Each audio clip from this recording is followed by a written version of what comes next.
E se eu te dissesse que existiu uma rainha que pode ter morrido, por que tomou banho? Sim, parece absurdo. Mas durante séculos, a realeza europeia acreditava que água fazia mal à saúde. E mais, muitos nobres tinham verdadeiro pavor de banheira, como se fossem armadilhas mortais.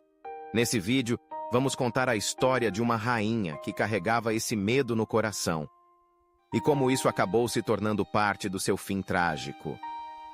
Se você curte histórias bizarras, estranhas e que quase ninguém conhece, já deixa o like e se inscreve no Ponto Curioso.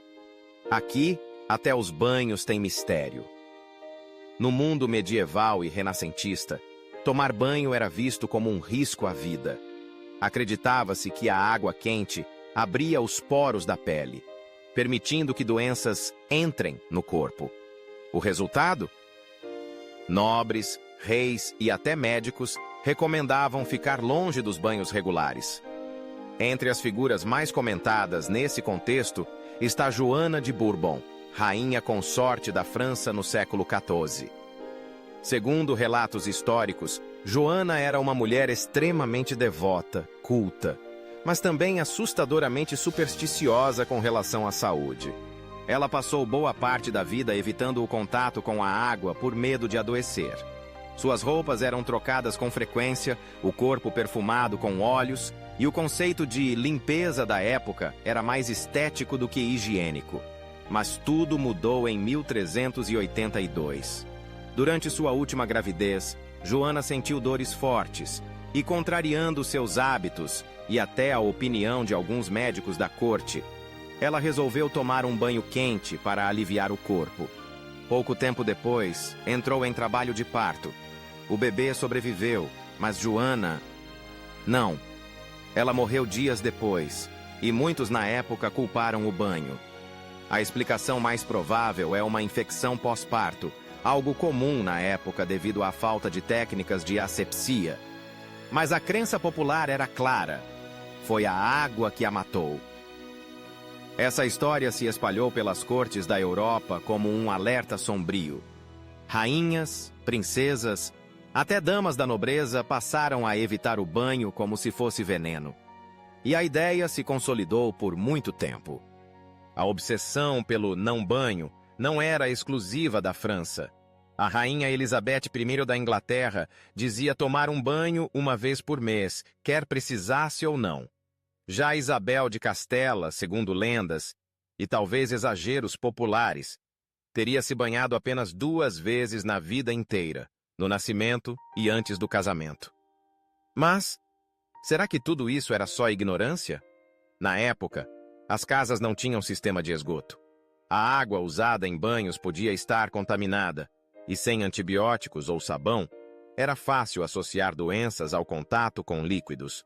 Por isso, a ideia de que banho mata fazia total sentido para os padrões da Idade Média. Só que esse medo custava caro. Muitas doenças se espalhavam exatamente por falta de higiene, algo que só seria entendido séculos depois. No mundo medieval e renascentista, tomar banho era visto como um risco à vida. Acreditava-se que a água quente abria os poros da pele, permitindo que doenças entrem no corpo. O resultado? Nobres, reis e até médicos recomendavam ficar longe dos banhos regulares. Entre as figuras mais comentadas nesse contexto está Joana de Bourbon, rainha consorte da França no século XIV. Segundo relatos históricos, Joana era uma mulher extremamente devota, culta, mas também assustadoramente supersticiosa com relação à saúde. Ela passou boa parte da vida evitando o contato com a água por medo de adoecer. Suas roupas eram trocadas com frequência, o corpo perfumado com óleos, e o conceito de limpeza da época era mais estético do que higiênico. Mas tudo mudou em 1382. Durante sua última gravidez, Joana sentiu dores fortes e, contrariando seus hábitos, e até a opinião de alguns médicos da corte, ela resolveu tomar um banho quente para aliviar o corpo. Pouco tempo depois, entrou em trabalho de parto. O bebê sobreviveu, mas Joana... não. Ela morreu dias depois, e muitos na época culparam o banho. A explicação mais provável é uma infecção pós-parto, algo comum na época devido à falta de técnicas de asepsia. Mas a crença popular era clara: foi a água que a matou. Essa história se espalhou pelas cortes da Europa como um alerta sombrio. Rainhas, princesas, até damas da nobreza passaram a evitar o banho como se fosse veneno. E a ideia se consolidou por muito tempo. A obsessão pelo não-banho não era exclusiva da França. A rainha Elizabeth I da Inglaterra dizia tomar um banho uma vez por mês, quer precisasse ou não. Já Isabel de Castela, segundo lendas e talvez exageros populares, teria se banhado apenas 2 vezes na vida inteira, no nascimento e antes do casamento. Mas será que tudo isso era só ignorância? Na época, as casas não tinham sistema de esgoto. A água usada em banhos podia estar contaminada, e sem antibióticos ou sabão, era fácil associar doenças ao contato com líquidos. Por isso, a ideia de que banho mata fazia total sentido para os padrões da Idade Média. Só que esse medo custava caro. Muitas doenças se espalhavam exatamente por falta de higiene, algo que só seria entendido séculos depois. Pra gente hoje, banho é sinônimo de saúde. Mas naquela época não existia sabão antibacteriano, chuveiro quente ou encanamento moderno. A água, na maioria das vezes, vinha de poços, rios ou reservatórios mal higienizados.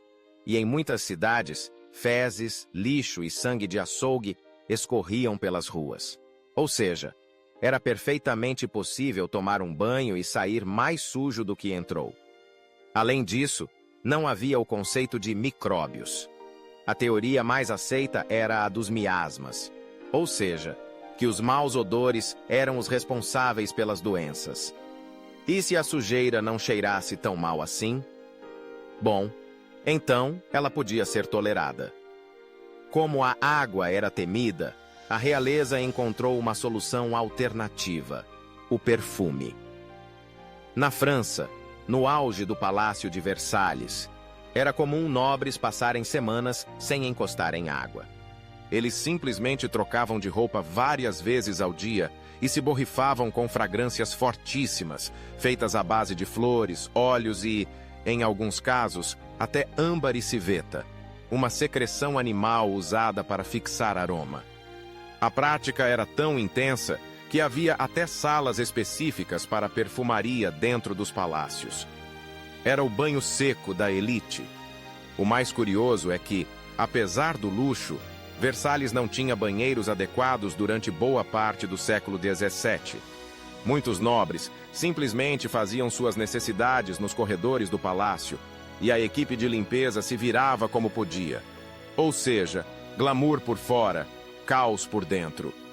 A reabilitação do banho começou aos poucos, principalmente por influência dos médicos e cientistas do Iluminismo. No século XVIII, surgiram os primeiros banhos públicos mais organizados, com água limpa sendo aquecida e trocada com frequência. Mesmo assim, ainda havia resistência. Foi só com a popularização da medicina moderna no século XIX e com as descobertas de Louis Pasteur, que mostrou a existência de bactérias e vírus, que o banho passou a ser associado à prevenção de doenças. Aos poucos, os banhos deixaram de ser vistos como ameaça e passaram a representar pureza, higiene e civilidade. Mas até chegar nesse ponto, milhares de pessoas evitaram a água por puro medo. Medo que, no caso de algumas rainhas, custou a própria vida. O medo da água não era exclusividade de rainhas. Na verdade, ele fazia parte de um conjunto de hábitos que, aos nossos olhos modernos, parecem completamente insanos, mas que, para a época, eram vistos como medidas sensatas de sobrevivência. Além de Joana de Bourbon e Isabel de Castela, vários outros nomes da história carregavam práticas anti-higiene surpreendentes. Por exemplo, Luís XIV da França, o famoso Rei Sol, teria tomado apenas 3 banhos em toda a sua vida. Ele preferia que médicos limpassem sua pele com panos embebidos em álcool e fragrâncias, um ritual de higiene seca considerado mais seguro na corte de Versalhes. Outro caso curioso é o do imperador Napoleão Bonaparte, que certa vez escreveu uma carta para Josefina, sua esposa, dizendo: "Estarei de volta em 3 dias, não tome banho." Para ele, o cheiro natural era mais atraente do que perfumes ou água corrente. É difícil imaginar tudo isso hoje, num mundo onde banho é sinônimo de bem-estar. Mas essa é a beleza da história. Ela mostra como nossos conceitos de normalidade mudam com o tempo. O medo da água era alimentado por ignorância científica, infraestrutura precária e tradições profundamente enraizadas. As pessoas viam o banho não como limpeza, mas como uma ameaça ao equilíbrio do corpo. Além disso, a própria estrutura das casas na Idade Média e no Renascimento dificultava o acesso à água limpa. Banheiras eram raras, aquecer água era trabalhoso, e as condições para um banho confortável estavam longe do ideal, até mesmo para reis e rainhas. A combinação de tudo isso formou uma cultura que rejeitava a prática como algo perigoso. E foi preciso séculos de ciência, engenharia e educação pública para transformar o banho em hábito essencial. Hoje, entendemos que a higiene é parte vital da saúde. Sabemos que lavar as mãos, tomar banho regularmente e manter o corpo limpo reduz drasticamente a chance de infecções. Mas é importante lembrar que esse conhecimento é relativamente recente. Só em 1850, por exemplo, o médico Ignaz Semmelweis percebeu que médicos estavam transmitindo doenças entre pacientes por não lavarem as mãos entre partos. Quando ele instituiu o uso de água com cloro, a taxa de mortalidade despencou. E mesmo assim, foi ridicularizado por muitos colegas da época. A ciência enfrentou resistência, assim como o banho. A história de Joana de Bourbon, da Rainha Isabel, de Luís XIV e tantos outros personagens da realeza mostra que até mesmo os mais poderosos estavam presos aos medos do seu tempo. Hoje, olhar para trás e rir dessas histórias é fácil. Mas talvez, daqui a 500 anos, as pessoas olhem para os nossos costumes de agora e pensem o mesmo.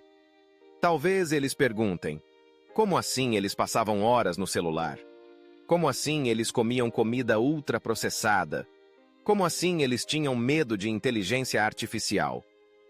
A verdade é que o ser humano sempre vive entre o conhecimento e o desconhecido. E entre um banho e outro, a gente vai aprendendo, mesmo que seja da forma mais esquisita possível. Se curtiu essa história curiosa, deixa o like e se inscreve no Ponto Curioso. Aqui, até o medo de tomar banho vira um mergulho no inesperado.